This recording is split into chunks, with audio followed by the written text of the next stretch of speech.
ನಮಸ್ತೆ ಎಲ್ಲರಿಗೂ ಸ್ವಸ್ತಿಸ್ ಕಿಚನ್ಗೆ ಸ್ವಾಗತ. ಇವತ್ತು ನಾನು ಬೆಂಡೆಕಾಯಿ ಪುಳಿ ಮುಂಚಿ ಹೇಗೆ ಮಾಡೋದು ಅಂತ ಹೇಳಿಕೊಡ್ತೀನಿ. ಇಲ್ಲಿ ನಾನು ಅರ್ಧ ಕೆಜಿಯಷ್ಟು ಊರಿನ ಬೆಂಡೆಕಾಯಿಯನ್ನು ತಗೊಂಡಿದ್ದೀನಿ. ಈ ಬೆಂಡೆಕಾಯಿ ಪುಳಿ ಮುಂಚಿ ಸಾರು ಮಾಡಲಿಕ್ಕೆ ನಾನು ಬೆಂಡೆಕಾಯಿಯನ್ನು ಈ ಥರ ಉದ್ದುದ್ದಕ್ಕೆ ಕಟ್ ಮಾಡಿ ಇಟ್ಟುಕೊಂಡಿದ್ದೀನಿ. ಇದನ್ನು ಸ್ವಲ್ಪ ತೊಳೆದು ನೀರಿನ ಪಸೆ ಒರೆಸಿ ಕಟ್ ಮಾಡಿದರೆ ಒಳ್ಳೆಯದು, ಲೋಳೆ ಆಗಲ್ಲ. ಇವಾಗ ಮೊದಲು ಇದನ್ನು ನಾವು ಹುರಿದುಕೊಳ್ಬೇಕು. ಹಾಗೆಯೇ ಒಂದು ಬೌಲಿಗೆ ಸ್ವಲ್ಪ ಬಿಸಿ ನೀರನ್ನು ಹಾಕ್ಕೊಳ್ಳಿ. ಅದಕ್ಕೆ ಲಿಂಬೆ ಗಾತ್ರದಷ್ಟು ಹುಣಸೆ ಹಣ್ಣನ್ನು ಬೆಳೆಸಿಕೊಂಡು ಹಾಕ್ಕೊಳ್ಳಿ. ಇದು ಸ್ವಲ್ಪ ಮೆತ್ತಗೆ ಆಗಬೇಕು. ಇದನ್ನು ಹಿಂಡಿ ರಸವನ್ನು ತೆಗಿಲಿಕ್ಕುಂಟು. ಇದನ್ನು 5ರಿಂದ 10 ನಿಮಿಷ ನೆನೆಸಿಟ್ಕೊಳ್ಳಿ. ಈಗ ಬೆಂಡೆಕಾಯಿನ ಹುರಿಲಿಕ್ಕೆ ಸ್ಟವ್ ಮೇಲೆ ಒಂದು ಬಾಣಲೆನ ಇಟ್ಕೊಳ್ಳಿ. ಅದಕ್ಕೆ 1 ಟೇಬಲ್ ಸ್ಪೂನಷ್ಟು ತೆಂಗಿನ ಎಣ್ಣೆನ ಹಾಕ್ಕೊಳ್ಳಿ. ಈಗ ಇದಕ್ಕೆ ಬೆಂಡೆಕಾಯನ್ನು ಹಾಕ್ಕೊಳ್ತಾ ಇದ್ದೇನೆ. ಮೀಡಿಯಮ್ ಉರಿಯಲ್ಲಿ ಇಟ್ಕೊಂಡು ಇದನ್ನು ಫ್ರೈ ಮಾಡ್ಕೊಳ್ಬೇಕು. ಇದನ್ನು ಹೀಗೆ 3ರಿಂದ 4 ನಿಮಿಷ ಫ್ರೈ ಮಾಡಬೇಕು. ಅದರ ಲೋಳೆಲ್ಲ ಇರುತ್ತಲ್ವ, ಅದು ಹೋಗಬೇಕು. ಅಲ್ಲಿವರೆಗೆ ಫ್ರೈ ಮಾಡಿದರೆ ಸಾಕು. ಈಗ ಇದರ ಲೋಳೆ ಎಲ್ಲ ಹೋಗಿದೆ, ಫ್ರೈ ಆಗಿದೆ. ಇದು ಇಷ್ಟು ಫ್ರೈ ಆದರೆ ಸಾಕಿದ್ದು. ಈಗ ಹುಣಸೆ ಹಣ್ಣಿನ ರಸವನ್ನು ರೆಡಿ ಮಾಡ್ಕೋಬೇಕು. ಯಾಕಂತಂದರೆ ಈ ಬೆಂಡೆಕಾಯಿಯನ್ನು ಹುಣಸೆ ಹಣ್ಣಿನ ರಸದಲ್ಲೇ ಬೇಯಿಸ್ಲಿಕ್ಕೆ ಇಡುವಂಥದ್ದು. ಪುಳಿ ಮುಂಚಿ ಸಾರು ಮಾಡೋದಲ್ವ. ಇವಾಗ ಇದನ್ನು ಬೇಯಲಿಕ್ಕೆ ಇಡೋಣ. ಒಂದು ಪಾತ್ರೆಯಲ್ಲಿ ಒಂದು ಸ್ವಲ್ಪ ನೀರು ಹಾಕ್ಕೊಳ್ಳಿ. ಜಾಸ್ತಿ ಬೇಡ, ಬೆಂಡೆಕಾಯಿ ಬೇಯಲಿಕ್ಕೆ ಎಷ್ಟು ಬೇಕೋ ಅಷ್ಟು ಹಾಕಿದರೆ ಸಾಕು. ಹಾಗೆ ಈ ಹುಣಸೆ ಹಣ್ಣಿನ ರಸ ಕೂಡ ಹಾಕ್ಕೊಳ್ತಾ ಇದ್ದೇನೆ. ಒಂದು ತುಂಡು ಬೆಲ್ಲ ಕೂಡ ಹಾಕ್ಕೊಳ್ತಾ ಇದ್ದೇನೆ. ಸ್ವಲ್ಪ ಉಪ್ಪು ಕೂಡ ಹಾಕ್ಕೊಳ್ತಾ ಇದ್ದೇನೆ. ಈಗ ಈ ನೀರು ಚೆನ್ನಾಗಿ ಕುದಿಬೇಕು. ನಿಮಗೆ ಸಿಹಿ ಬೇಡ ಅಂದರೆ ಬೆಲ್ಲನ ಸ್ಕಿಪ್ ಮಾಡ್ಬೋದು. ಈ ನೀರು ಈಗ ಚೆನ್ನಾಗಿ ಕುದೀತಾ ಇದೆ. ಇವಾಗ ನಾವು ಇದಕ್ಕೆ ಫ್ರೈ ಮಾಡಿಟ್ಟಿರುವಂಥ ಬೆಂಡೆಕಾಯಿಯನ್ನು ಹಾಕ್ಕೊಳ್ಳೋಣ. ಹಾಗೆಯೇ ಹೆಚ್ಚಿದೊಂದು ಟೊಮೆಟೊ ಕೂಡ ಹಾಕ್ಕೊಳ್ತಾ ಇದ್ದೇನೆ. ಇದನ್ನೊಂದು ಸ್ವಲ್ಪ ಮಿಕ್ಸ್ ಮಾಡ್ಕೊಳ್ಳಿ. ಇದಕ್ಕೀಗ ಒಂದು ಮುಚ್ಚಳನ ಮುಚ್ಚಿಟ್ಟು ಇದನ್ನು ಸ್ವಲ್ಪ ಬೇಯಿಸ್ಕೊಳ್ಳೋಣ. ಈ ಬೆಂಡೆಕಾಯಿ ಸ್ವಲ್ಪ ಚೆನ್ನಾಗಿ ಬೇಯಲಿ. ಅಷ್ಟರಲ್ಲಿ ಈ ಪುಳಿ ಮುಂಚಿಗೆ ಮಸಾಲೆ ರೆಡಿ ಮಾಡ್ಕೊಳ್ಳೋಣ. ಮೊದಲು ಎಲ್ಲ ಇಂಗ್ರೀಡಿಯೆಂಟ್ಸ್ನ ಹುರಿದುಕೊಳ್ಬೇಕು. ಮೊದಲು ಸ್ಟವ್ ಮೇಲೆ ಒಂದು ಪ್ಯಾನ್ ಇಟ್ಕೊಂಡು ಅದಕ್ಕೆ 1 ಟೇಬಲ್ ಸ್ಪೂನ್ ಅಷ್ಟು ತೆಂಗಿನ ಎಣ್ಣೆನ ಹಾಕ್ತಾ ಇದ್ದೇನೆ.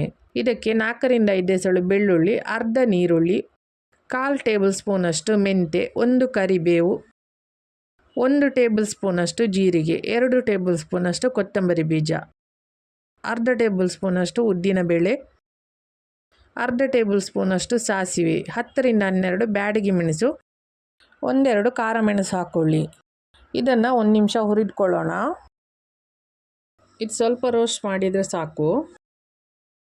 ಈಗ ಇದಕ್ಕೆ 2 ಟೇಬಲ್ ಸ್ಪೂನ್ ಅಷ್ಟು ತೆಂಗಿನ ತುರಿಯನ್ನು ಹಾಕ್ತಾ ಇದ್ದೇನೆ. ಹಾಗೆ 1/4 ಟೀ ಸ್ಪೂನ್ ಅಷ್ಟು ಅರಶಿನ ಹುಡಿ, 1/4 ಟೀ ಸ್ಪೂನ್ ಅಷ್ಟು ಹಿಂಗು ಹಾಕ್ತಾ ಇದ್ದೇನೆ. ಇಷ್ಟನ್ನು ಒಟ್ಟಿಗೆ ಹಾಕ್ಕೊಂಡು ಸಣ್ಣ ಉರಿಯಲ್ಲಿಟ್ಟು ಒಳ್ಳೆ ಘಮ ಘಮ ಬರುವವರೆಗೆ ಹುರಿದುಕೊಳ್ಬೇಕು. ಈಗ ಇದು ಇಷ್ಟು ಸಾಕು ಹುರಿದದ್ದು. ಇದು ಸ್ವಲ್ಪ ತಣ್ಣಗಾಗಲಿ. ಆಮೇಲೆ ಇದನ್ನು ನೈಸಾಗಿ ರುಬ್ಲಿಕ್ಕುಂಟು. ಈಗೊಂದು ಮಿಕ್ಸಿ ಜಾರ್ ತಗೊಳ್ಳಿ. ಈಗ ಈ ಎಲ್ಲ ಮಸಾಲೆನ ನುಣ್ಣಗೆ ರುಬ್ಕೊಳ್ಳೋಣ. ಈಗ ಇದಕ್ಕೆ ಹುರಿದೆಲ್ಲ ಮಸಾಲೆನ ಹಾಕ್ಕೊಳ್ಳೋಣ.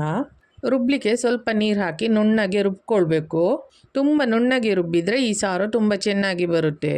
ಈಗ ಬೆಂಡೆಕಾಯಿ ಕೂಡ ಚೆನ್ನಾಗಿ ಬೆಂದಿದೆ ನೋಡಿ. ಬೆಂಡೆಕಾಯಿ ಕಲರ್ ಕೂಡ ಚೇಂಜ್ ಆಗಿದೆ. ಈಗ ರುಬ್ಬಿದ ಮಸಾಲೆನ ಬೆಂಡೆಕಾಯಿಗೆ ಹಾಕ್ಕೊಳ್ಳೋಣ.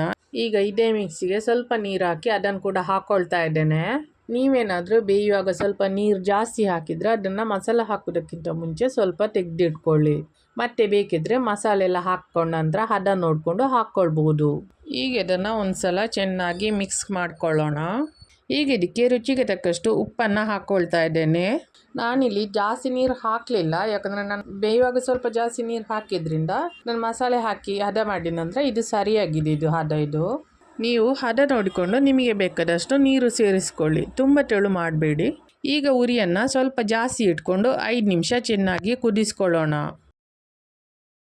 ಈಗ ಇದು ರೆಡಿ ಆಗ್ತಾ ಬಂತು ನೋಡಿ. ಕಲರ್ ನೋಡಿ ಎಷ್ಟು ಚೆನ್ನಾಗಿ ಬಂದಿದೆ ಅಂಥೇಳಿ. ಈ ಬೆಂಡೆಕಾಯಿ ಪುಳಿ ಮುಂಚಿ ಈಗ ರೆಡಿಯಾಗಿದೆ.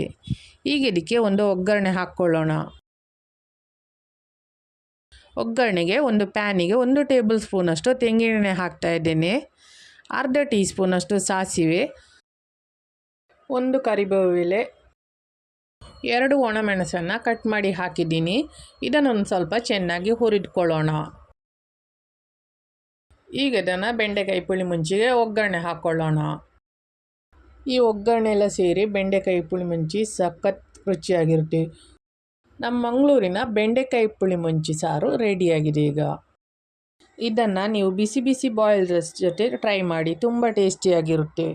ಹಾಗೆ ಉಪ್ಪು ಖಾರ ಹುಳಿ ಎಲ್ಲ ಸೇರಿ ತುಂಬ ರುಚಿಯಾಗಿರುತ್ತೆ. ನಿಮಗೆ ಈ ವಿಡಿಯೋ ಇಷ್ಟ ಆದಲ್ಲಿ ಲೈಕ್ ಮಾಡಿ, ಶೇರ್ ಮಾಡಿ, ಹಾಗೆ ಕಮೆಂಟ್ ಮಾಡಿ ತಿಳಿಸಿ. ಹಾಗೆ ನನ್ನ ಚಾನಲ್ಗೆ ಸಬ್ಸ್ಕ್ರೈಬ್ ಮಾಡೋದನ್ನು ಮರಿಬೇಡಿ. ಮುಂದಿನ ವಿಡಿಯೋದಲ್ಲಿ ಸಿಗೋಣ. ಧನ್ಯವಾದಗಳು.